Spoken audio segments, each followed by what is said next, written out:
오늘 우리가 함께 볼 말씀은 마가복음입니다. 마가복음 14장 16절까지의 말씀입니다. 세 구절이니까 우리 한 목소리로 합독하도록 하겠습니다. 마가복음 14장에서 16절입니다.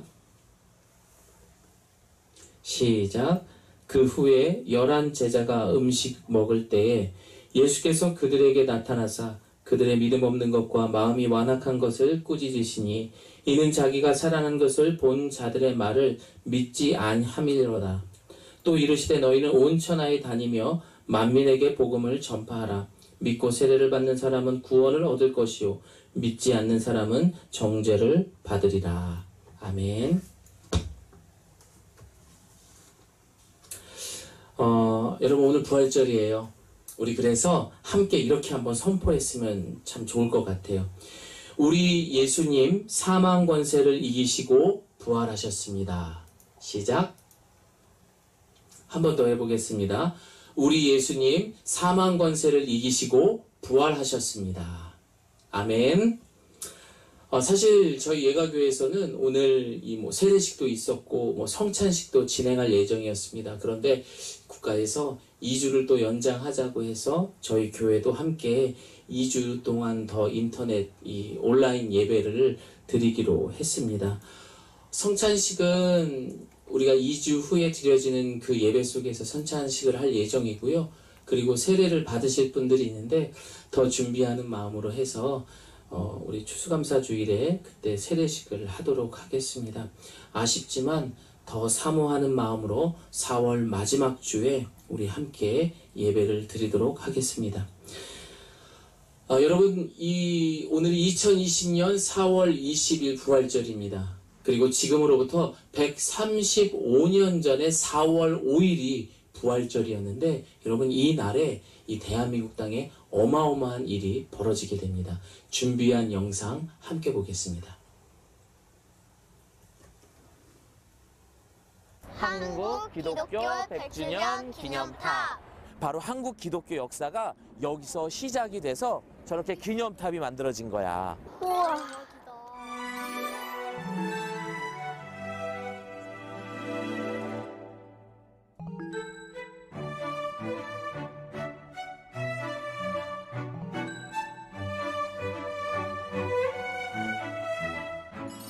소파도 그렇고. 우와. 그렇지?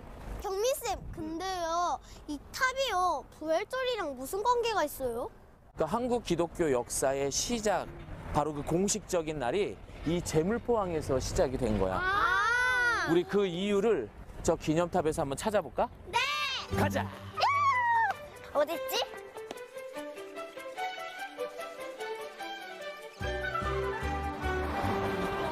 여긴 어디야? 우와! 얘들아, 이게 뭐 같아? 이거 예수님이랑 훈장님. 예수님이랑 훈장님이 아니라 100년 전에 이렇게 선교사님들이 배를 타고 오셔가지고 여기 있는 선교사님이 우리 한국 사람들에게 복음을 전하는 거야. 아, 그러면 예수님이 아닌 거죠? 그렇지. 선교사님이 예수님에 대한 이야기를 전해주신 거야. 이쪽에도 뭐가 있는지 한번 볼까? 이건 진짜 예수님 같은데? 인쌤, 여기 부활절이라고 쓰여있어요. 자, 우리 한번 읽어볼까? 1885년 4월 5일 부활절에 미국 선교사 아펜젤러 목사 부부와 언더우드 목사님이 한국에 오셨대요. 맞았어. 미국을 대표하는 목사님이자 선교사님이신 아펜젤러 목사님하고 그리고 언더우드 목사님이 정확히 133년 전에 이곳에 처음 발을 들인 날이야. 아펜젤러 선교사님하고 언더우드 선교사님이 한국에 오셔서 제일 먼저 하신 일이 뭔 줄 아니? 기도요. 띵동댕. 무사히 이곳에 도착할 수 있어 감사합니다 라는 기도를 먼저 하셨고 바로 그 기도가 한국 기독교 역사에 바로 씨앗이 된 거야. 오늘 사망의 빗장을 부수시고 부활하신 주님께 간구하오니 어둠 속에서 억압을 받고 있는 이 한국 백성에게 밝은 빛과 자유를 허락하여 주옵소서. 2년 전 그 CGN TV에서 어린이 이 기독교 역사 탐험하는 이 프로그램에 진행을 했었습니다. 1년 넘게 이 프로그램들을 진행을 했었는데, 그때 제일 처음으로 가봤던 것이 바로 인천 제물포항에 있는 방금 모셨던 한국 기독교 100주년 기념탑을 첫 방송을 했었습니다. 내용에서 들으셨던 것처럼 정말 그 한국 땅은 죽음의 땅이었습니다. 그런데 그 부활절을 계기로 해서 이 선교사님들의 기도의 복음의 씨를 시작해서 지금의 이 대한민국이 역사의 장소로 이렇게 흔적으로 남아있게 된 것입니다. 우리 저를 한번 따라해 보겠습니다. 부활은 생명입니다. 그리고 또 한번 할게요. 부활은 기적입니다. 네. 우리가 잘 알고 있는 전쟁 기념관에 가보면 유엔의 사령관이었던 6.25 전쟁 때 유엔의 사령관이었던 메가더 장군이 남긴 말이 있습니다. 기적이 일어나지 않는 한 나라가 다시 일어서기까지는 앞으로 100년은 걸릴 것이다. 네, 그만큼 이 전쟁의 이 참혹함과 그리고 그 한국 전쟁의 어려웠던 그 시절을 잘 표현한 글이었습니다. 그런데 여러분 어떻습니까? 지금 이 한국은 100년이 되기도 전에 우리는 그 기적을 경험하게 됩니다. 그런데 그 기적의 전에는 이 방송에선 133년이지만 오늘로 이야기한다면 135년 전에 이 땅에 두 분의 선교사를 통해서 전해지는 그 복음의 이야기를 통하여서 그 부활의 생명의 이야기를 통하여서 죽어있던 이 대한민국이 다시 살아나게 되는 것입니다. 자, 그렇다면요, 여러분들 이 땅을 살아가는 그 많은 이 대한민국 국민들이 그 당시에 부활의 그 믿음을 믿고 있었던 선교사님들이 다니는 곳곳마다 얼마나 많은 노력들을 하시며 흔적들이 있는지, 뭐 예를 들면 교육, 구제, 의료, 그리고 문화에 이르기까지 이분들은 정말 그 부활의 증인의 삶으로 수고하셨습니다. 우리가 잘 알고 있는 연세대학교는 언더우드 선교사님이 세우셨죠. 그리고 또 배재학당은 아펜젤러 선교사님, 그리고 숭실대학교는 베어드 선교사님, 또 우리가 알고 있는 이화여대, 이화학당은 누구죠? 여성이었던 스클랜턴 선교사님, 그리고 세브란스 병원은 알렌 선교사님을 시작으로 해서 이렇게 대한민국의 곳곳에 찾아보면은 우리 기독교의 손길이 안 뻗친 곳이 없습니다.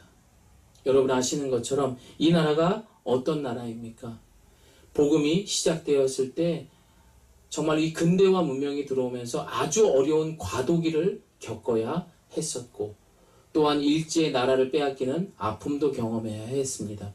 그리고 얼마 지나지 않아서 6.25 전쟁이라는 큰 일도 치르게 되었지만 하나님께서는 이 땅을 버리지 않고 그야말로 기적을 베풀어 주시게 됩니다. 또한 이러한 기적 속에서 대한민국의 많은 사람들이 변하기 시작하면서 이들 또한 이 노력을 하기 시작을 합니다. 사실상 살아가는 데 있어서 그 초반 때에는 쉽지 않았잖아요. 너무너무 어려웠던 거예요. 그래서 이 한국 국민들이 이들의 마음을 위로할 수 있었던 게 무엇이었습니까? 술밖에 없었던 거예요. 그래서 먼저 예수님을 알았던 사람들은 찬송가에다가 이 술을 먹지 말자라는 금주가라는 찬송가를 부를 만큼 이들은 열심이었습니다. 그래서 1923년에서 1963년까지 이 찬송가 486장에는 금주가라는 찬송가까지 들어있었습니다. 제가 한번 가사를 읽어드릴게요. 금수강산 내 동포여 술을 입에 대지 마라. 건강, 지력 손상하니 천지될까 늘 두렵다. 폐가망신 될 독주는 빚도 내서 마시면서 자녀교육 위하여는 일전 한 푼 안 쓰려네. 전국 술값 다 합하여 곳곳마다 학교 세워 자녀 수양 늘 시키며 동서문명 잘 빚내리. 천부 주신 내 재능과 부모님께 받은 귀체 술의 도끼 받지 말고 국가 위에 일할지라. 여러분 후렴이 정말 은혜입니다. 아 마시지 말라 그 술, 아 보지도 말라 그 술. 우리나라 복받기는 금주함에 있나니라. 이걸 예배 시간에 이렇게 불렀다라는 거예요. 부활을 먼저 경험했던 이들이 죽어가던 그 백성들을 바라보면서 이 찬송가의 가사를 쓰고 곡을 붙여서 부르면서 이들의 육신과 그리고 영혼을 위해서 노력했던 것입니다. 여러분, 그렇습니다. 이 증인들은요, 1년에 한 번씩 부활절 예배를 드리면서 그날을 기념한 게 아니었습니다. 이들이 걷는 발걸음 한 곳 한 곳, 그 모든 것들이 부활의 증거가 되고 그리고 생명으로 바뀌는 놀라운 흔적들이 있었습니다. 그래서 우리가 오늘 보는 본문 16장 마지막 절, 마가복음의 마지막 절이죠. 20절 우리 함께 읽어봅니다. 제자들이 나가 두루 전파할세 주께서 함께 역사하사 그 따르는 표적으로 말씀을 확실히 증언하시느니라. 아멘. 사랑하는 성도 여러분, 대한민국은 충분하게 그 부활의 증인을 통하여서 기적을 경험했습니다. 이제는요, 우리가 그 부활을 믿는다면 죽어가고 있는 우리의 가정, 그리고 우리의 교회, 그리고 우리의 이웃과 이 나라와 민족을 위해서 그 생명의 소식을 전할 수 있는 우리 예가교회 성도님들이 될 수 있기를 소망합니다. 자, 여러분, 오늘 특별히 그 사복음서 중에서 부활의 이야기를 마가복음에서 찾은 이유가 있습니다. 과거 이 4세기의 사본들이었던 신의 산 사본이라든지 바티칸 사본이라든지 이 외에도 정말로 오래된 많은 성경의 사본들이 있었습니다. 그런데 이 마가복음에 기록됐던 이 사본에 보면은 분명 16장까지 있지만 그 16장에서 20절까지 있는 것이 아니라 8절까지만 기록이 돼 있다는 거예요. 다시 말해 이 부활의 이야기만 있는 것이지 그 이후에 예수님께서 나타나서 증인이 되라 라는 말씀은 없었다라는 거예요. 여러분, 왜 그랬을까요? 바로 이 내용 때문에 저는 오늘 본문을 선택한 것입니다. 이 내용의 의도는 후대에 이 마가복음을 읽는 우리가 부활하신 예수님을 만나러 갈릴리로 우리를 초대해 주신 것입니다. 이해가 되십니까? 잘 안 되세요? 자, 비록 지금 우리는 2020년에 부활을 볼 수가 없어요. 그런데 만약에 8절까지의 말씀이 있었다면은 여러분 그 당시에 만약에 설교를 했었다면 어떻게 했을까요? 여러분들 분명 주님은 부활하셨습니다. 그렇다면 그 부활을 믿는 우리들은 앞으로 어떻게 살아야 할까요? 이런 적용을 하며 이런 설교를 하지 않았을까요? 바꾸어서 이 2000년이 지난 지금에 우리가 이 말씀을 읽었다면 우리는 분명 이 증인과 같은 삶을 살아야 됐다라는 것. 다시 말해 부활 이후의 이야기를 쓸 수 있는 우리 모두가 증인의 삶을 살아야 된다라는 이야기인 것입니다. 고등학교 1학년 때인가요? 제가 한참 이제 성경을 보고 또 아침에 큐티도 열심히 했었습니다. 그때에 예수님의 제자들이 그 십자가 사건, 부활의 사건, 그리고 그 이후로부터 이 사도행전을 통해서 곳곳에 말씀을 전하는 그 장면들을 보면서 많은 은혜를 받았습니다. 그리고 상상력이 풍부했던 제가 이런 마음이 들었어요. 왜 성경은 66권밖에 없는 건가? 이런 생각을 하면서 그래, 내가 성경 67권을 주님의 복음의 이야기로 한번 만들어 봐야겠다라는 마음을 가졌어요. 이게 얼마나 기특합니까? 지금 생각해보면 그때 제일 열심히 신앙생활을 했던 것 같아요.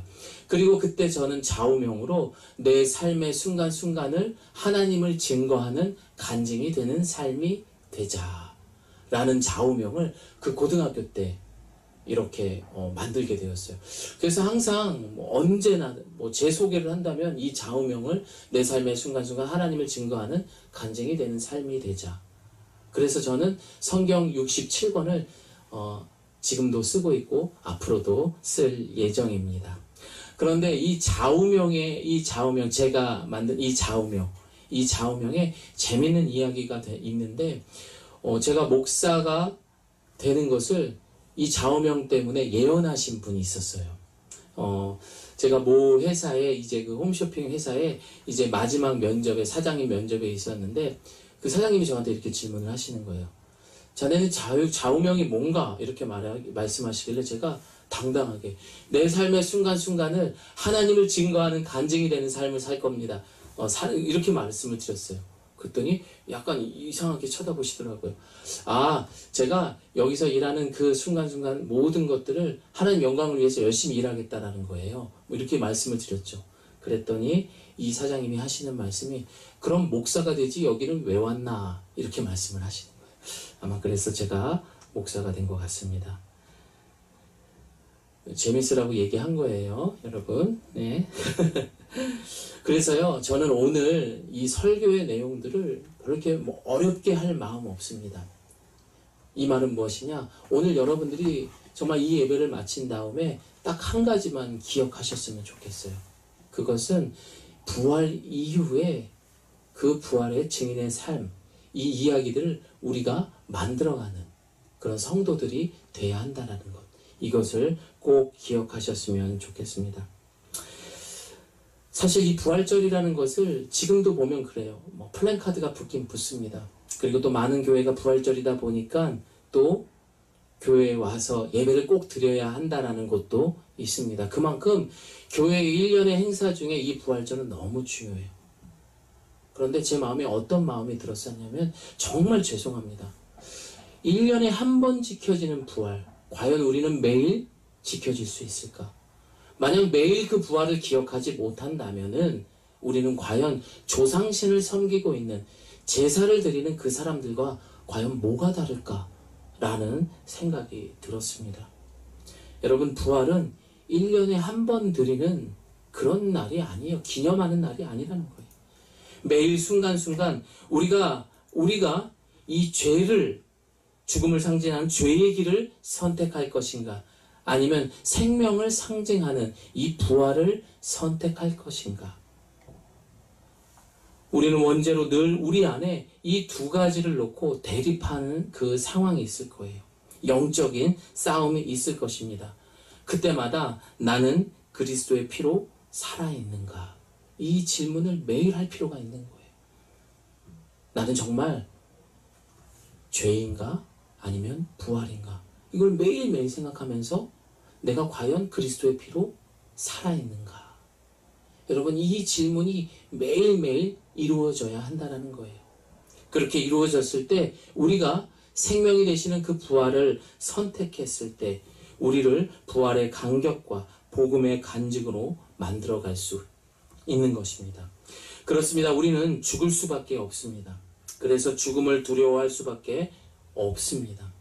그러니 이 죽음이라는 것을 놓고선 마귀는 우리 인간들을 핸들링이 뭐죠? 우리 인간들을 이 죽음을 놓고 놓았다 놨다, 주물렀다 폈다 할 수 있을까요? 없을까요? 할 수 있습니다. 공감이 안 되십니까? 죽음만큼이나 사람들이 좋아하고 그리고 두려워하고 우상이 될 만한 게 뭡니까? 돈입니다.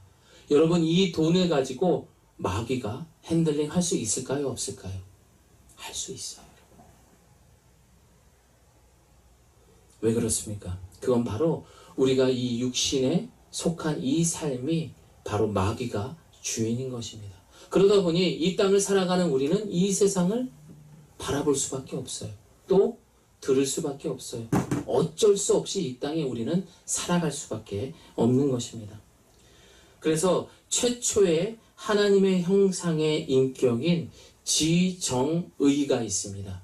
2000년 전 우리 예수님께서는 분명 십자가에서 죽으시고 부활하셨습니다. 그 은혜로 말미암아 우리는 어떻게 됩니까? 다시금 이 지정의가 회복되면서 부활의 삶을 살아갈 수가 있습니다. 그래서 골로새서 3장 10절은 우리에게 이렇게 말합니다. 사람을 입었으니 이는 자기를 창조하신 자의 형상을 쫓아 지식에까지 새롭게 하심을 받는 자니라.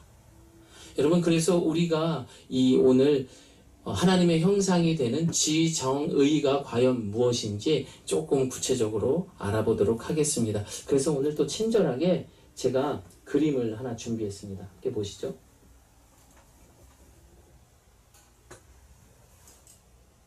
네. 먼저 지성적 요소입니다. 첫 번째 지성적 요소, 이것은 머리로 아는 이성적 지식을 말합니다.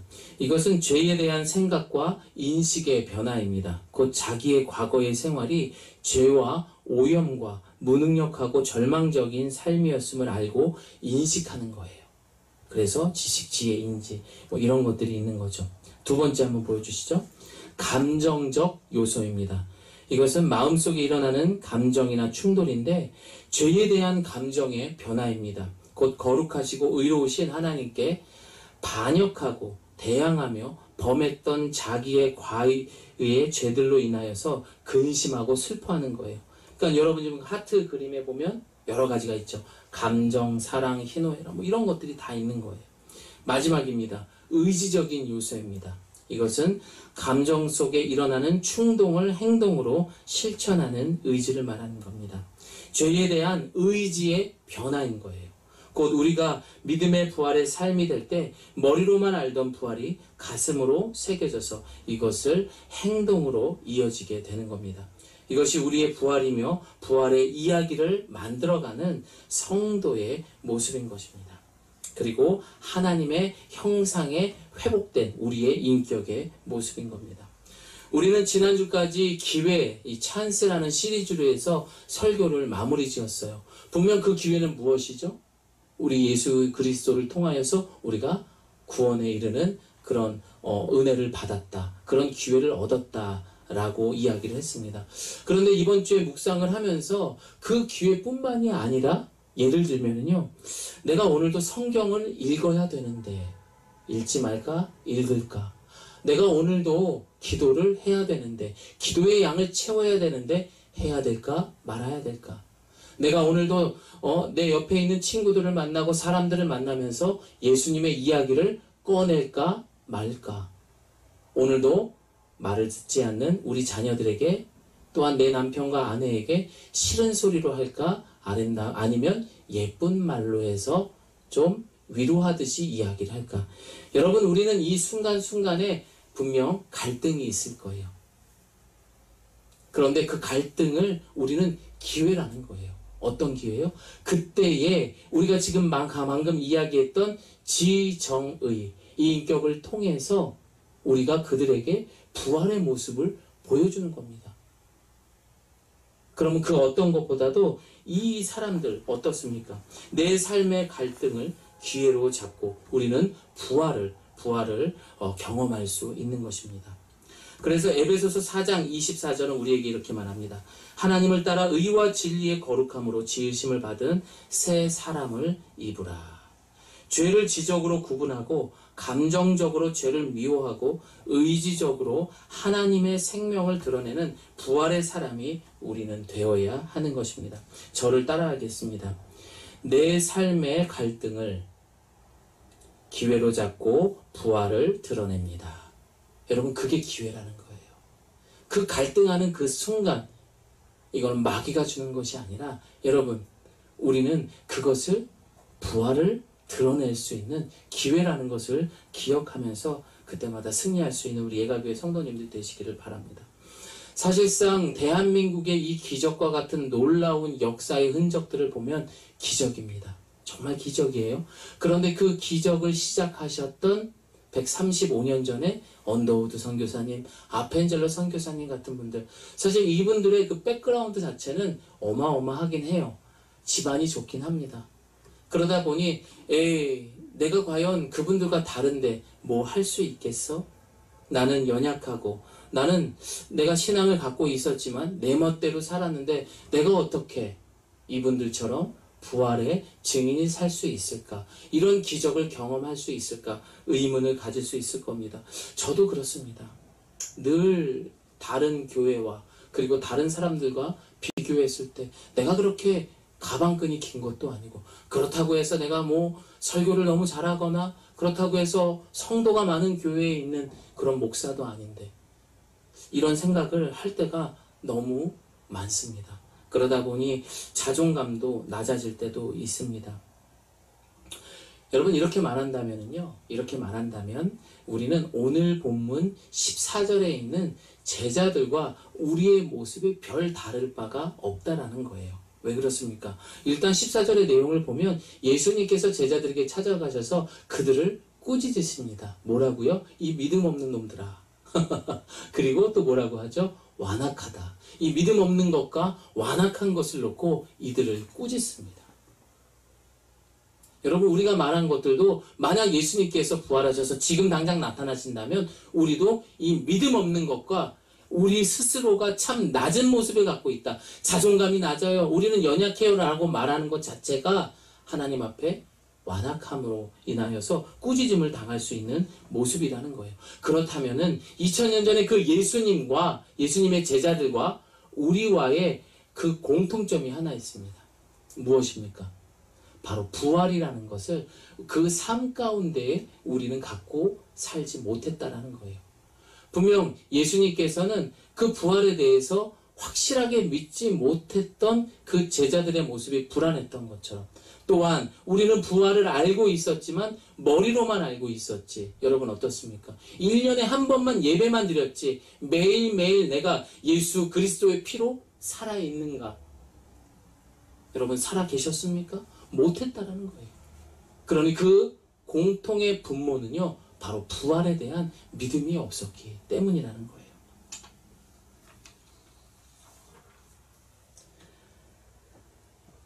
하지만 주님은 오늘 본문에서 그들 앞에 나타나셨습니다. 그리고 그들을 꾸짖었지만 그들의 큰 임무를 맡겨주십니다.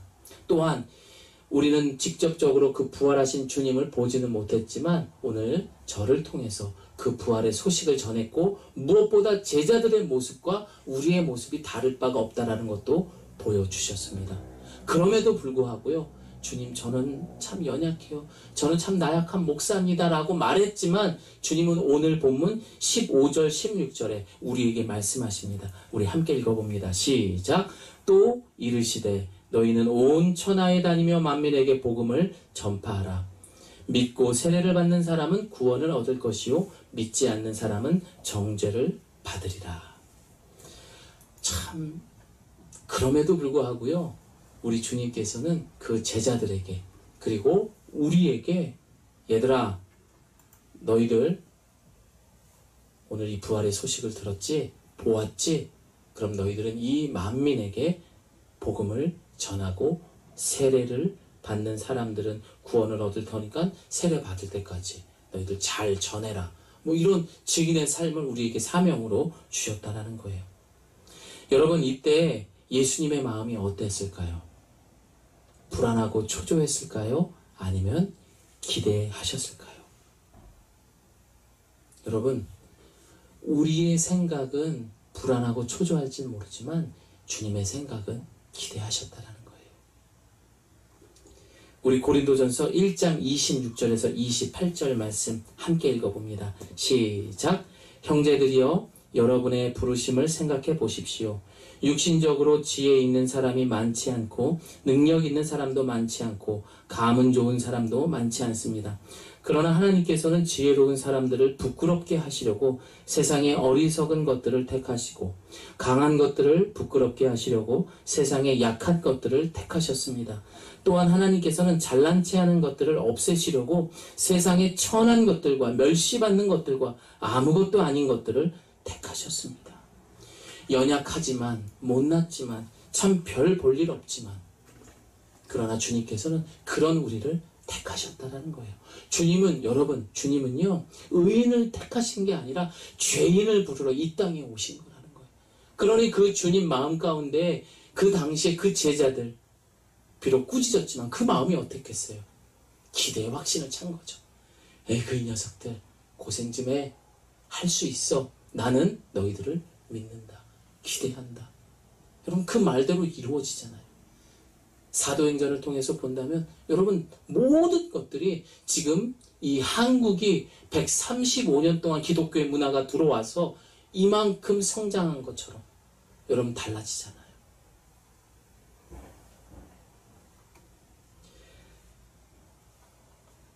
이 말은 무슨 말입니까?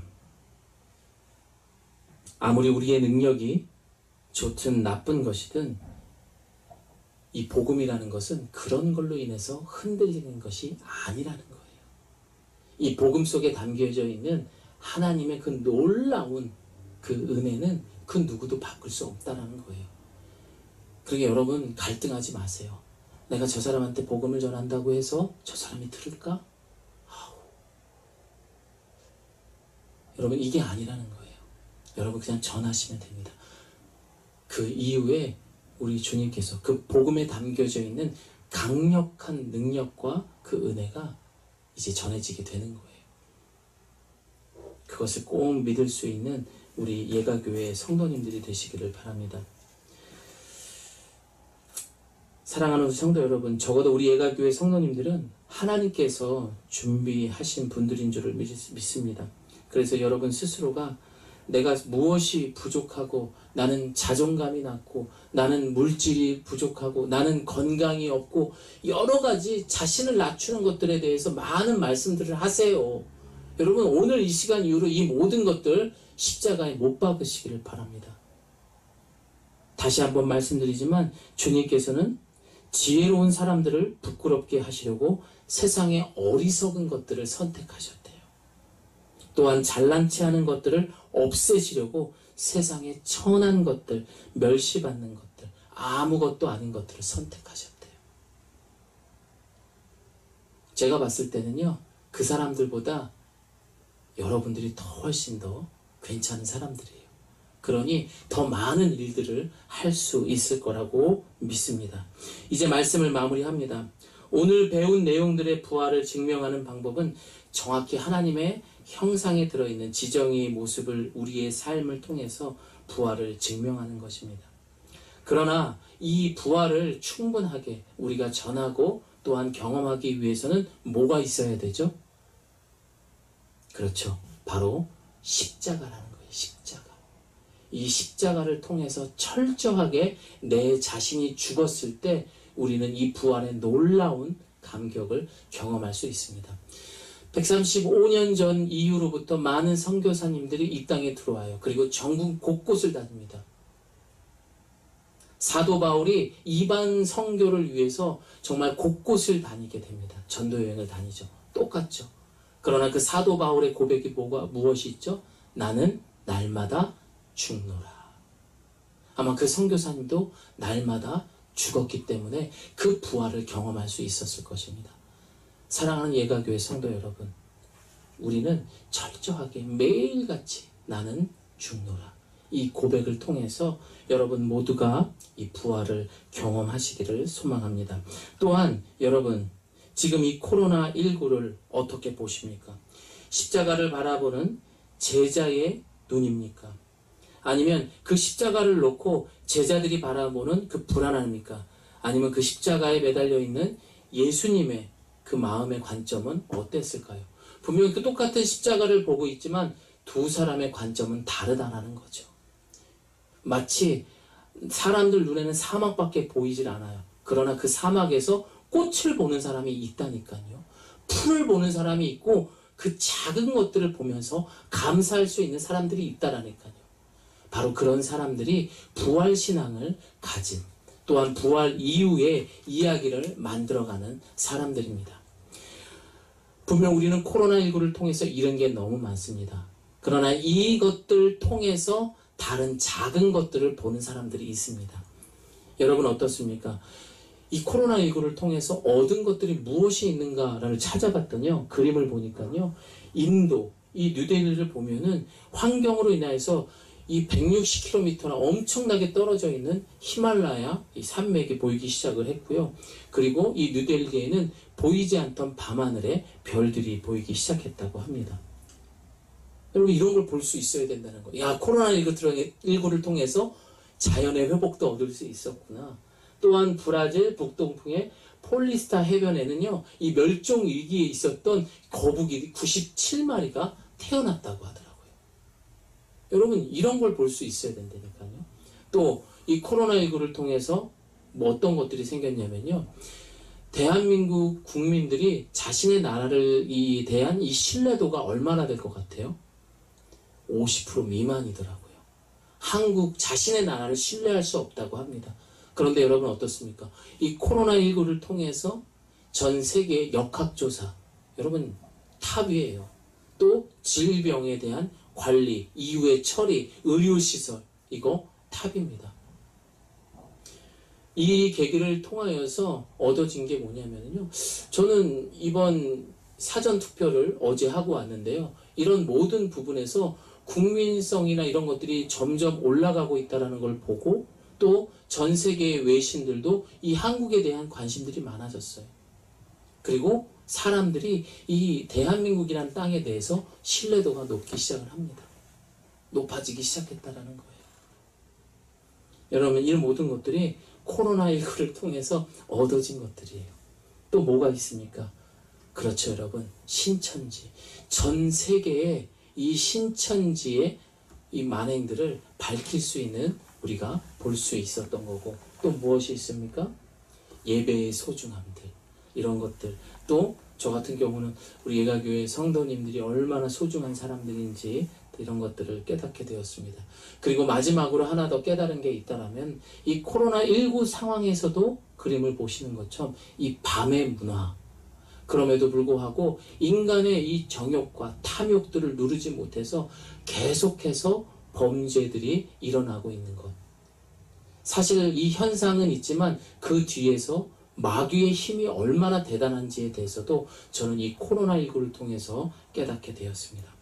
사랑하는 예가교회 성도 여러분, 우리는 아무것도 볼 수 없는 가운데서 이와 같은 것들을 볼 수 있는 것, 이것이 바로 부활의 눈인 줄을 믿습니다. 사랑하는 성도 여러분, 이런 위기 속에서 기회를 볼 수 있기를 바랍니다. 그리고 주님께서 우리에게 최초에 주셨던 하나님의 형상의 인격인 지정의를 통하여서 부활 이후에 하나님의 이야기들을, 그 부활의 이야기들을 만들어갈 수 있는 우리 예가교회 성도님들이 되시기를 예수님의 이름으로 축원드립니다.